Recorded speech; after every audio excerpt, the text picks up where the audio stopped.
I'm Talia Bender. Nice to meet you all. I'm an NYU alum, and I'm president of the Female Quotient. I have the pleasure of working with Shelley and Kelly and so many other women, and a proud partner, of course, in today's summit. And it's my greatest pleasure to introduce our next conversation of the day. We're going to be focused on trends and opportunities in multi-platform storytelling. The moderator is Dr. Charlton McElwain, NYU Vice Provost for Faculty Engagement and Development and Administrator of the NYU Alliance for Public Interest Technology. And our panelists are Stephen Christian, who creates work at the intersection of culture, creativity, and technology, and builds curriculum for those projects to educate and train the next generation of Black and Brown creators. Welcome. Thanks for being here. We have Michelle Ramo-Kuyate, live action and animation producer and lead of Lens, Leadership and Empowerment for New Storytellers at Sony. Thank you for joining us. You can come sit here, it's good. Wherever you'd like. Here is good. We have Fanshin Cox, president of True Julo Productions and co-author of the Inclusion Rider used by Hollywood and the fashion and music industries to hire inclusivity in front and behind the camera. We'll make one more room on this couch, if that's okay. Yeah. For Karen Horn, welcome, diversity and inclusion pioneer and pipeline builder. Thank you all so much for joining us.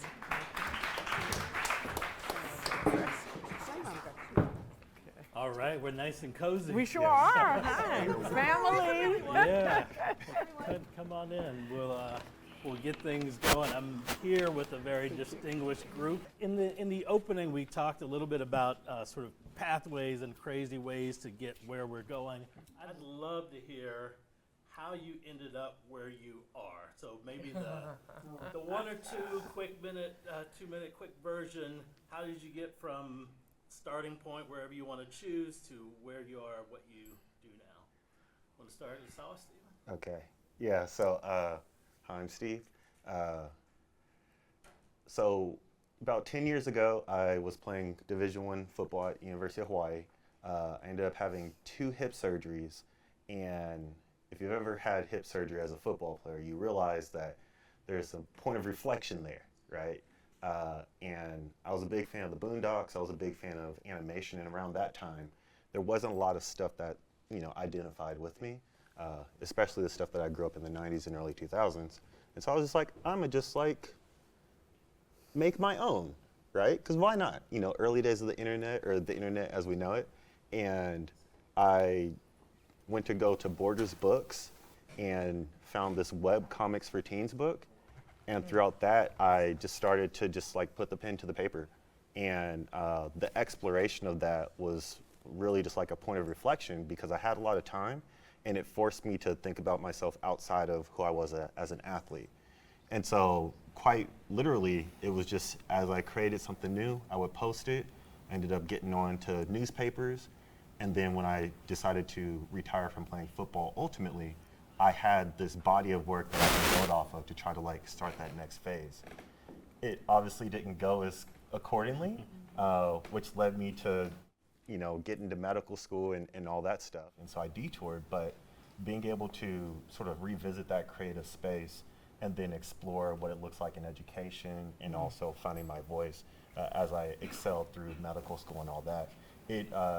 It's really the best way I could describe it is, if I could think it, I could do it, and if I don't think about it, then that's the only that's holding me back. Awesome. Amazing. Awesome. We're going to delve into some more of that later. Yes. So my kind of beginnings in life is that I was given a name that is Chinese. So Fanshin means to turn over or turn. Parents were hippies and Black Panthers, and they were reading kind of revolutionary books to decide where they were going to raise us. And I read this book about a small village in China, and took on, the village took on this word as their motto to start the revolution. And so my parents were also in interracial marriage. which was still illegal in 16 states when they got married. And so they kind of planted these early seeds for me and my brother around activism. And then it was my turn to kind of figure out how I would do that. I was also on a football team, so I was a tackle football team in high school, a wide receiver. Didn't do very well. I have very tiny hands. I did a lot of blocking. But I think I was constantly finding my way into how would I take on this, this kind of responsibility that my parents wanted for me. And I loved performing. And so I was in the Nutcracker in the 2nd grade in my bilingual school, and I was like, this is the place. And continue to carry that through. I eventually wrote and performed a one-woman show that examines the construction of race in the United States and the ways that construction affects our closest relationships, and that kind of propelled me. I also did theater very early on in high school with Matt Damon and Ben Affleck in a very progressive city in Cambridge, Massachusetts. And so once, their trajectory is very well known in the world, yet the stories of the people that we grew up with, even of the people who were in theater with us, who didn't have the same kinds of resources that they had, right? They didn't have like after school singing classes, and but we had all this, this incredible talent and stories. And so I really decided to focus on how to take all the lessons I learned from doing the show and nurturing other storytellers who didn't have that kind of access to resources. So created the Inclusion Writer, and am now running my own production company, Trujillo. So that's how I got here.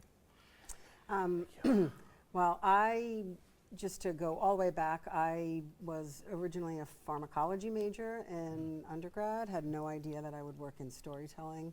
I came from a very sort of provincial immigrant family in Brooklyn, and just had no access to anything like that. And I kind of stumbled across the film business, quite frankly, and followed a nudge and an instinct and a gut. And the next thing I knew, I was applying after I graduated college and stumbling around for a while. I applied to the Peter Stark program at USC, and I was lucky that just provided me access into a business where I didn't even know what an agency was. I didn't know what a studio was. I didn't know how to even go about it. So I fell in love with storytelling. I fell in love with filmic storytelling.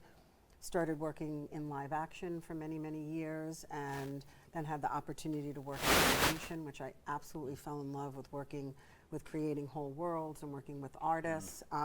It brought me, I'm doing a really short version, brought me to Sony Animation, where I'm currently producing now. And I've always been lucky in my live action life to be able to work on projects that had meaning to my heart. And sometimes when you work in big broad-based movies, like an animated movie, that's not always the case, but I'm lucky to be doing so right now. And I also had an opportunity at Sony. I am married to a man from West Africa. I have children that are mixed race, and they started a program for underrepresented groups and telling voices, and I was lucky to be offered the opportunity to grow that program, and we're going to be showing the first shorts to come out of that program today. I mentor for a program called Unlock Her Potential, which is a program for mentorship for women of color. And I've just, been grateful to have the opportunity to work in such spaces and to be allowed to take what I do and the privilege that I've had, and to be able to share it and help grow people and get their voices out there. Amazing. Thank you. Karen. Hi. Well, hi, everyone. Thank you guys for coming to see us this morning. I knew I wanted to work in this industry since I was 12 years old. I have an older sister who our high school had a communications arts and science training class, and so I saw her do it and I followed in her footsteps, and I went to school for broadcasting. I wanted to be an on-air personality. y'all are young, but hopefully you know who Barbara Walters is. So as the audience gets younger and I get older, I'm like, they're not going to know who she is anymore. But anyway, I wanted to be her, and I got a job working at ABC my senior year of college in New York, and I got a chance to meet her. And she was very gracious and said, you are the reason why I keep doing this. There's room for you there. But then I stood back and I looked at the line of people who were waiting to meet Barbara Walters, and the line of people who were waiting to meet her boss, and his line was much longer. And I was like, who is he and what does he do? Because she's Barbara Walters and more people want to meet him than her. And so that's what I learned about the offices that I've occupied for the last 25 years. I got a job working for someone who was a rising star at ABC and in the industry. Big person in the industry still at ABC Sports. He was quickly promoted and was moved to Los Angeles to be president of ABC Entertainment, and I moved from New York to Los Angeles with him. And that's when I learned about scripted programming and how to not just say there's something I like, or I like it or I don't, but why I like it. I took a class on how to write Robert McKee's story structure, which to this day still stands up. And I learned how to give notes and to talk about a script in a meaningful way. When my boss left and moved back to New York to be head of all of ABC, I stayed in Los Angeles, and I ran a not-for-profit film organization called the Black Filmmaker Foundation. And I think it's there that it really kind of cemented my love of finding and nurturing new talent and giving them an opportunity where there have historically been none for them. You said something, Stephen, and I think for me, I always say if you see it, you can be it. Like, people have to know that there are opportunities for them in order to even go for them. During that time, I also sold a series to HBO. I'm old, so it's going to take a little bit of a minute to tell you. I also sold a series to HBO, which I produced. It was an adult animated series based on a comic book called Spawn. Anybody know it? Oh, yeah. Y'all my favorites now? Yep. So we won 3 Emmys, but before the show even premiered, Disney called me and asked me to come and run their writer and director programs there. And so I did that. Which is now the ABC Disney Talent Development Programs. I did those. And Nickelodeon, after about 4 years into that, Nickelodeon approached me about creating programs for them. So I left Disney and created the Nickelodeon writing programs and their talent development efforts there. I worked in animation for about a year after that before going to NBC Universal, where I created probably some of the programs that are the still maybe some of the the gold standard of the industry. Writing programs, directing programs for both in front of and behind the camera, acting programs, a nationwide search for stand-up comedians, film festival. I left NBC and was at Warner Brothers. It was Warner Media when I started there, and really created all of their combined efforts there, including an animated shorts program and a lot of their different efforts there, and was the head of diversity, equity, and inclusion for all of North America for Warner Brothers Discovery until about 3 months ago. I don't know, it seems like yesterday. So yeah, and that's my story. Nice. Wow, amazing, amazing. We do have well about, and what, fast. 2 hours for this panel, right? You could have gotten just that out of our history. Yeah, indeed. So we've talked about a number of things: storytelling, creating, production, the business end of all of this. All of you have entered this in different places and from different vantage points. So my first question to all of you is to give us a sense of the state of play in the industry when we talk about platforms and creation and storytelling, both from the personal end of how do you create to the business, et cetera. What are the opportunities, the challenges? What is the state of play from your vantage point? Who wants to start? I'll start. All right, Karen. I think we are looking at a different industry than we were 5 months ago, even 6 months ago. Thankfully, the writer strike is over. But with the changes that are good for the writers, and it is a great win for the writers in the WGA, which I'm super proud of. I can say that now that I don't work for a corporate company, but I am super proud and happy for them. It's going to change our industry even more. I think we are looking at an industry that is going to constrict. it's going to get smaller and smaller, and I think it'll be harder. And I'm sorry to say this, but it's true. It's going to be harder for people who are just getting into the industry to get in, and particularly if you are a person of color, if you've been historically excluded from the process, it's going to get even harder for you to have an entry into that process. I think, that said, if you're looking for a way to tell your story, there always will be need for content. And I think that I'm not sure how many different, what's happening with our streaming platforms has really kind of changed the game completely. When you look in terms of how you want to do your content or what you want to do and where to think about it, what I would urge you to do is to think about your content first and foremost, and not just where you think you should put it. If you have a great story, and a great story has a great character, great conflict, great point of view, those things, it can change depending on where the platform is that you put it at, but ultimately you have to concentrate on the story itself, on the content, and then the platform will kind of find itself for that. I'd love to piggyback on that, because I think we're in a great space, and I was so excited when you joined our panel, because we don't all have to want to be in the industry anymore. And again, I was given a kind of a name that was based on communism, so I do get it that also all of us want to be able to pay our bills, but also this is a great time to find our audiences and find our people, our communities outside of the industry. While also doing what everyone on this panel is doing, also pushing back continually against the industry and the things that they say they can't do, right? The barriers they put up. I think about the WGA strikes and the SAG strikes, and also very much in solidarity. Yet a lot of the strides that we made around diversity and inclusion and equity were out of the conversation in those strikes, right? In those talks. And that's where we have to continually say, no, we belong, we are creating a new industry, and this is what it looks like, right? And we're gonna keep pushing back against it. And I want you to know, all of you young folk to know, we're here for you. We might be a little tired and have done a lot, but there are those of us who are very much here for you.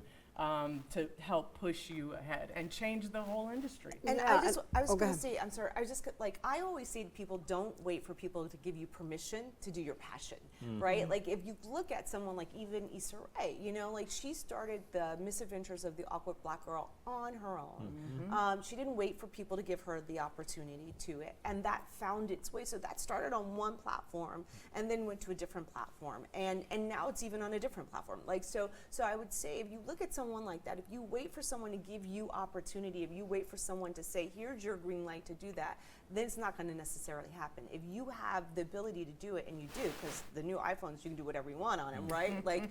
Don't wait for people to give you permission to do your passion.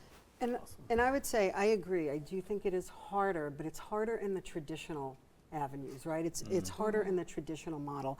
I said to our organizer Nina yesterday, I make movies. I don't, that's what I do. I make feature film movies that get theatrical distribution, right? But as we're talking, I'm thinking about yes, that's hard, right? That is hard right now. That is harder. It is getting squeezed, and traditional television is getting squeezed. But when I think about all the other opportunities for your content and all the different platforms that there's different ways to do things now than when I was coming up. There was just a really narrow space. So even if that's narrowing, at the same time, I think there's other things that are opening up.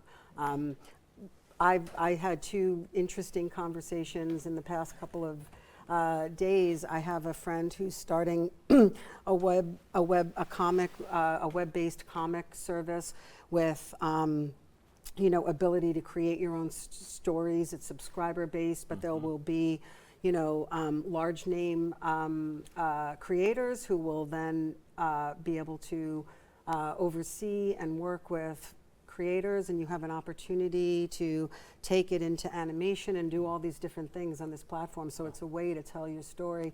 I've spoke to another, I laugh, she's my mentee, but I'm like, you could be my mentor. She is starting something, she's just raising funding for something called a cinema box, where they will shoot and record a movie live and create a theatrical interactive experience all at the same time. I mean, so the things that are possible and are happening, it's like that's where you need to put your energy, and that's when you talk about content, thinking about just telling your story, and then you'll figure out where. Yeah, like the best way I could describe it, it's like the Wild Wild West at this point. It's like, yeah, there's a convention, sure, but at least from like my personal experience, I literally just woke up one day and was like, I just want to make something cool. And then I found a YouTube video, spent some time with that. I had nothing else to do, and then I just made it. You know, and then I had this whole. I tend to work very fast, and I tend to do a lot of different things. If you know everybody that knows me, I wanted to see how long it would take from me start to finish to get on an app store. Took me about 12 days. Wow. And it cost me maybe. Apple is always more expensive, so it cost me like $100 for Apple and $25 for like Google. But what that means is I have apps on the App Store. If you're talking about, oh, I need a platform, make it. And it's just like you already download apps so that you can make your own. And so it's the democratization of the idea of platforms and all these different things. It's like you don't have to pay to play. You just have to, you know, just sort of be dedicated and have a vision.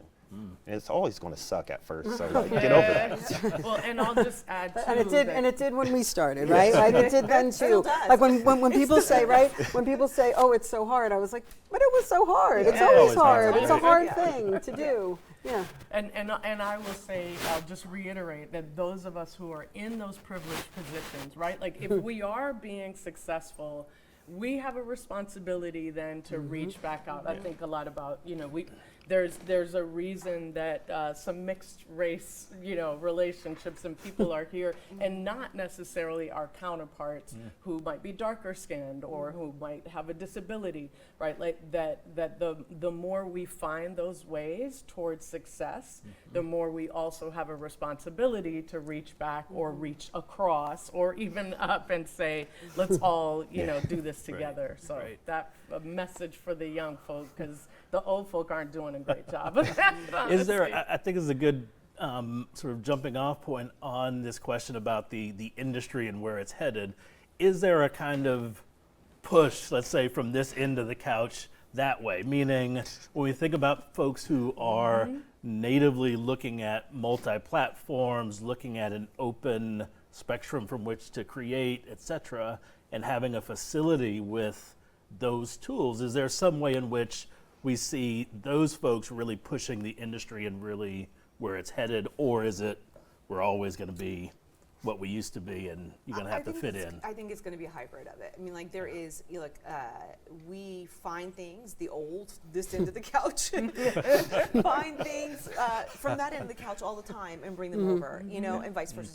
So it is not, it will always be, and I agree with you, Stephen, it is like the wild, wild west. And I think that, you know, where the industry will be maybe in 5 years is going to look distinctively different than it does right now. Like, you know, 5 years ago, it looked much different than it does now. And so we will definitely see a change, but look, people talked about broadcast television being dead when I started in broadcast television, right?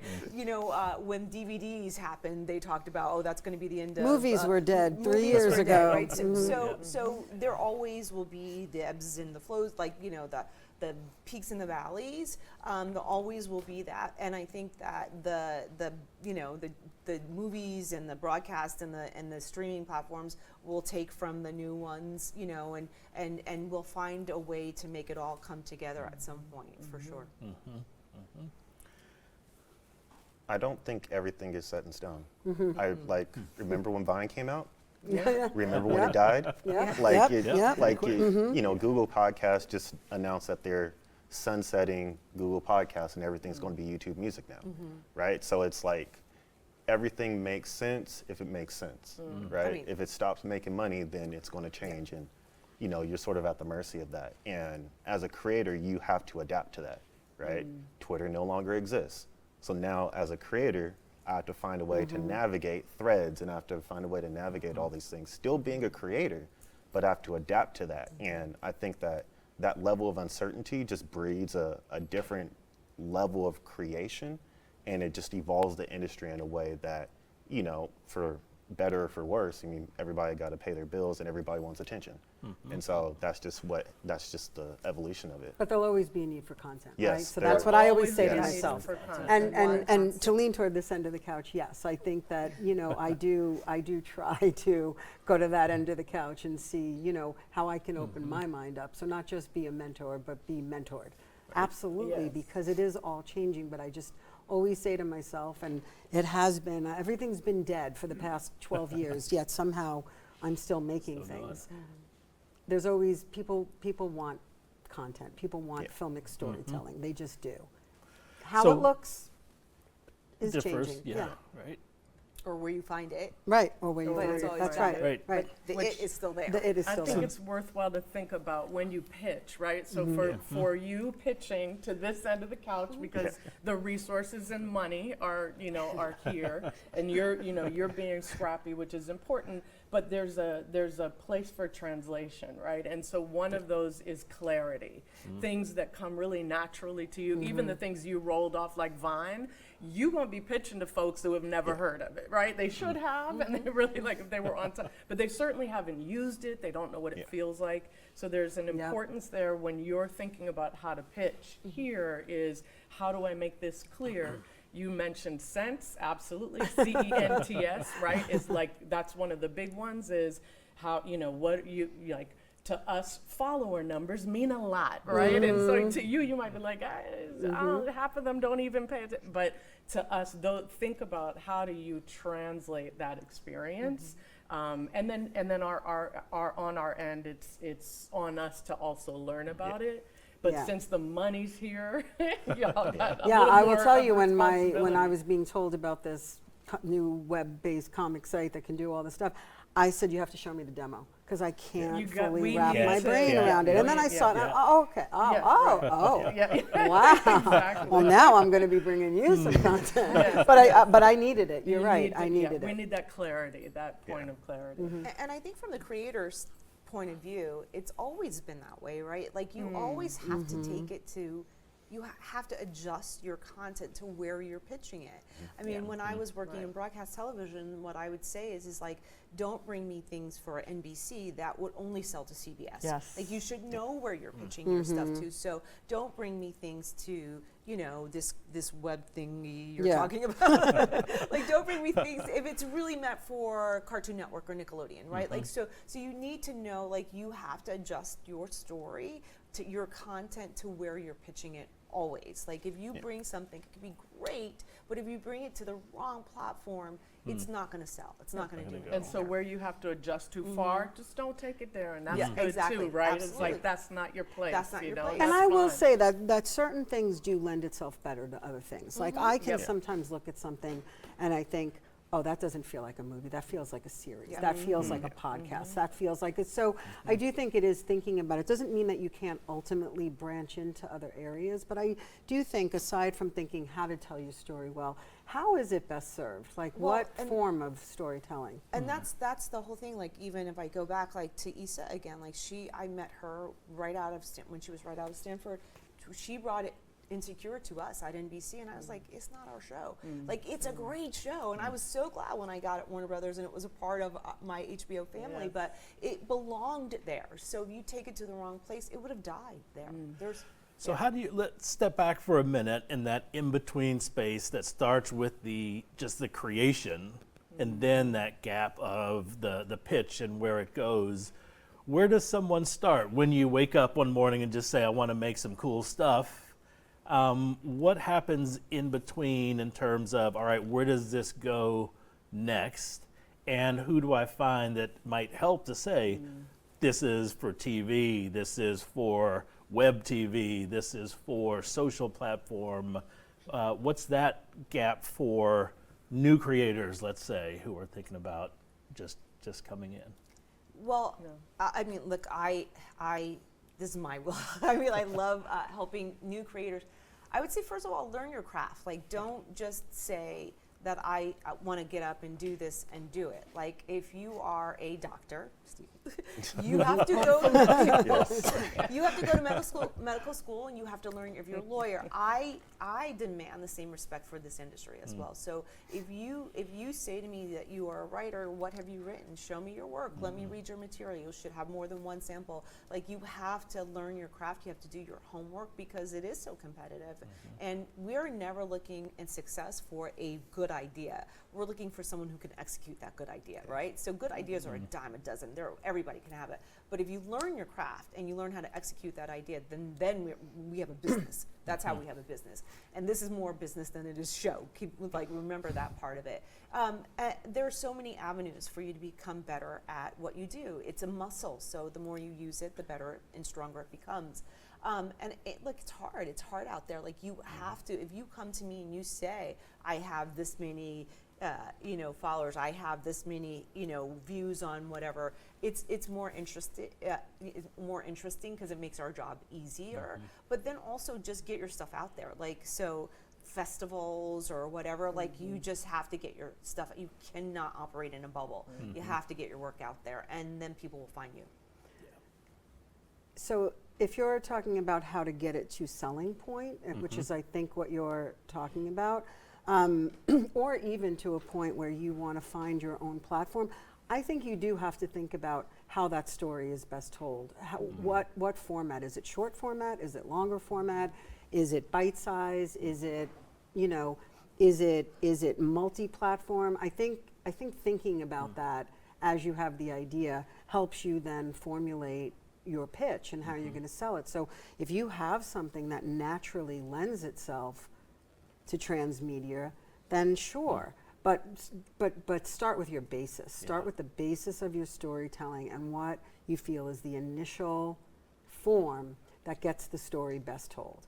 And then you can build out from there if you have the idea. I've had ideas for movies, and I've only had the idea for movie, and so I've built that out. And if other things come from it later, that's great.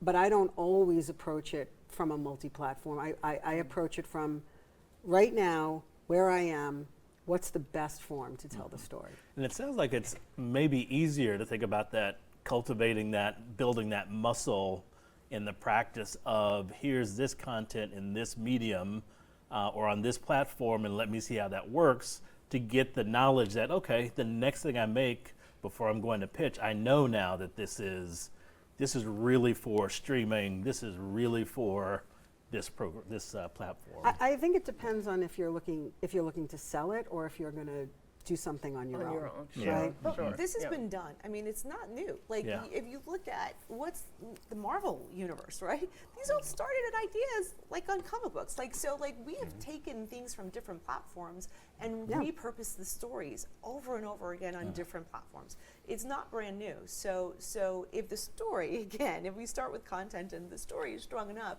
then if I want to make it into a movie, I'm going to figure out how to make it into that platform. If I want to show it on streaming, I'm going to figure out how to do it for that platform, because they've done the same thing with the same kind of IP and has had success in comic book form and streaming, on platform form, on broadcast form, and on theatrical form. So there's ways to do it. I think if the platform wants it, they'll figure out how to make it work for them. I will say for pitching, in development right now, especially feature films, we are always including kind of maybe at the end of the pitch deck. By the way, everybody make a pitch deck now. This is the pitch deck time for making pitch decks, but that we always include kind of towards the end of that deck, here are potential derivatives. Here are other platforms. And we don't have to be experts necessarily in those platforms, but we are now taking the step of really being clear. And again, that clarity piece I think is important for you all, especially, is like, bring it to us, and then say, where else could this live? What could this look like if it were in a VR experience? Or, and even if it's 3 to 4 sentences, I think planting those seeds now are great when you're going to sell things. Every company has their own platforms, by the way. Like And now they have multiple. all of that. Right. Yeah. Like the best way I could describe it as somebody that's creating and animating and doing all that, this isn't the lottery. Like, you're not trying to get your big check. This is just one of many opportunities that will come along your career. And so to sort of reference football, it's like there's a lot of practice and a lot of training that you do behind the scenes and go unpaid. And you get 12 to 16 opportunities throughout the year to make that pay for itself, right? And so that was really my same approach with being an artist and creator. It's like, okay, I'm going to make sure that I work on my craft, get it to a point where I feel comfortable and confident, to where if I were to meet somebody in an elevator, I could give them a quick pitch and then at least leave an impression and know that I have a body of work to fall back on if they're like, to send me a link, because that just happens, right?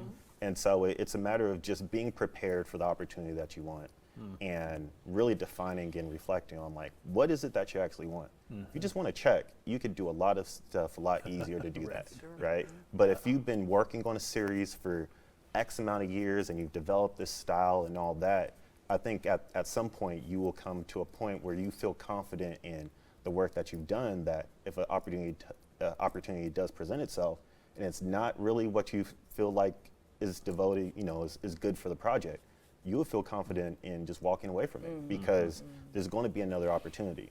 And more importantly, as a creator, you want to maintain the most control over it while you can, so that you get it to a point where it speaks for itself. And then audiences, when it comes out, we know when, like, our favorite comic book movies don't live up to the hype. And then it's like, well, That point right there. Right, and I want to go back again to this multi-platform idea. If it lends itself to it, I don't think everything lends itself to that. And I think going in, knowing what your piece is, where it is best served, and if it is able to do that, great. But if not, I'm not going into Max and selling a television series because I have a feature idea so when you know what your thing is, and like, I do think, yes, if you have ideas for it and it lends itself naturally, great. But really know what your main basis is. That I really believe that. Absolutely. Yeah. Let me turn a little bit, because I have a feeling that time is rushing quickly. And I want to get to something that I know all of you, and you've said it in your opening stories, have really been highlighting and engaging, and Panshin working on the inclusion rider and really thinking deeply about inclusion in this space. When we think about issues of representation, when we think about who's creating, who has the ability to create, who's visible, who can both create and make money if you choose to want to do that, what is the challenge for creators of color in this moment? What are the opportunities, the challenges? How do you break through? Everybody's looking at Karen. Well, I want to say an opportunity, because so there's the business piece that we talked about, like letting them know how they're going to make money, or us, right, know that they're going to make money on this. Then there's the inclusion piece, which allows for making more money. And I hate to, listen, I don't hate to, because it works on this end. We now have plenty of evidence that when you have folks of color in the leads and even behind the camera, you gonna make some money. So there's no more, that excuse is gone. And so when I get a pitch deck, and even from a creator of color, and the deck, when we put our cast, our kind of bucket list cast, and it's all light-skinned folks, I send it back, and I'm like, that's not what I want to see. And we have this incredible opportunity from the beginning of our pitches to start to plant seeds about who's going to be included in this work. And we need to push beyond what we look like and our own identities and make sure we're being inclusive in those pitch materials, not only for an inclusion standpoint, but also for a money, a profit standpoint. So that's a huge opportunity that I hope for young folks that you all are gonna really kind of take the reins on. Yeah, I mean, look, this has been an issue since I started in this industry. I often said that, in success, I put myself out of work. I would say that that's not why I'm not working at Warner, but it's not successful right now, and I fear, honestly, with the shrinking of the industry, it will be harder for people who have historically been excluded from these opportunities to have the opportunities, because oftentimes what people think, who have the power to greenlight something, they feel like if they don't know you, then it's a risk. And they don't necessarily know creators of color. And when you look around in our industry does not still have a person of color who can greenlight anything. Not one person. We often, and here the problem with Hollywood is that Hollywood thinks it's liberal because, you know what, they voted for Obama twice. So they think that they're liberal. But in Hollywood, like, as I said, there's not one person who can greenlight something. On Wall Street, which is thought about as conservative, there have been people of color who controlled billion-dollar funds for decades. To me, that says that it's okay for us to be in charge of financial stuff, but not the narrative. We need to be more in control of that narrative because, as Fancha said, we make money. Latinos open films larger than any other group. Salsa outsells ketchup, tortillas outsell bread. Black people watch television in real time more than any other group. We all want to see ourselves represented on screen.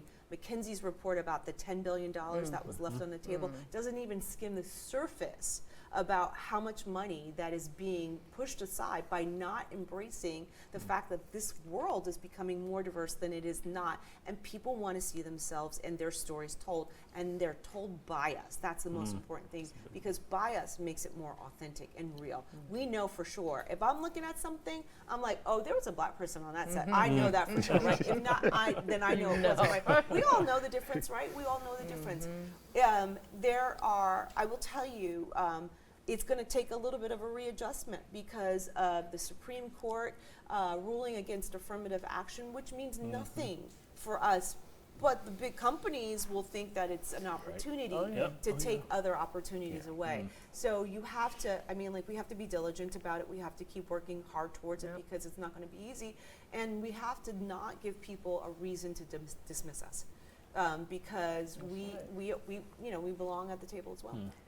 I think in traditional distribution models that it's absolutely true, and we do need more people in the executive ranks. It's not just the creators, it's the people who are greenlighting and buying. And so until that happens, it has to be people like me and people like all of us, opening the doors, creating the opportunities, and for the younger people, like, take advantage of the Wild West and don't only look at the traditional distribution models. You have to push outside of it to show what is possible, because there are pockets of things like a program that I run, the programs that Karen has run, but a lot of work still needs to be done because you need people in the executive ranks. So while that isn't the case, people like me and people like Fanch, we have to keep pushing, but also the younger people have to look at these different platforms and get their material out there that way. And honestly, you have to leave an impression. That's just what it comes down to. And you have to look yourself in the mirror, and you have to believe that yours is the greatest thing since sliced bread. And you have to believe it first before other people are going to believe it. And so until you have that conversation with yourself, and then you also have to live up to it, right? You have to live up to it in real time. And so that is ultimately the journey that you have to go on until you get to that point. And you'll suck at the beginning, right? But until you get to that point, you're always going to be, playing around with this idea of can I do this or can I do that? And it takes away the power from you. And so. So innovation on one end from maybe the younger generation of creators, and then some pushing to really remove some of those constraints and barriers and change those structures on the other. Which is very difficult, but yes. So a lot to do in there, a huge challenge. Maybe let's wrap with this. Quick, 30 seconds, the new creator out in the audience, person just trying to get into all of this, 30 seconds or less, what would you say to do? We are more reachable than ever. Yeah. Like one thing about executives, it was really hard to connect with executives. We are on Instagram, we are on YouTube, we are on TikTok and Twitch and all the right? We're there looking for you. Go ahead and ask for a coffee. DM, like this is a good time to find a mentor. You know, back to your question about how do you get from the creation of it into these executive suites, find us, and you really can. It's a good time to do that. That was more than 30 seconds. I would say create, make things. There are opportunities out there that don't just require that. So while you're waiting for that opportunity to get in those doors, create things, get it out there, put it on platforms, hone your craft, work on it, right? Because something does pop, something could pop, but while you're working, while you're working to get in those big doors, there's lots of opportunity that might end up being a lot bigger than getting in there. Gotcha, Karen. I always say ability plus opportunity equals success, right? So if you get the opportunity, make sure you have the ability, right? So just, I'm going to just, kind of echo what has been said already. Always come prepared. Always know your world inside out, know your product, be good. Because you don't really get a second chance at a first impression. So if you come in and you're not ready and you're not prepared, if you make me do the work to figure out what you want, then that's your first impression. That's just not, you've ruined it. So make sure you have the ability for when you get the opportunity. Awesome. Steve, last word. And skill up. Everything is free. The only thing that's not free is your time. And so make your time work for you. And so it's like, I'm a medical student. I didn't go to school for art. I didn't go to school for any of this stuff. I just got injured, played football. I was bored, and I know how to use the internet. And that's literally the story of me, is just, I couldn't go to sleep. So I made some cool stuff. Awesome. And it sucked at first, and then I made some cooler stuff. And now it's better. Excellent. Love it. Great way to wrap up. Thank you all. This has Thank been you. amazing. Thank you. Indeed. Yeah.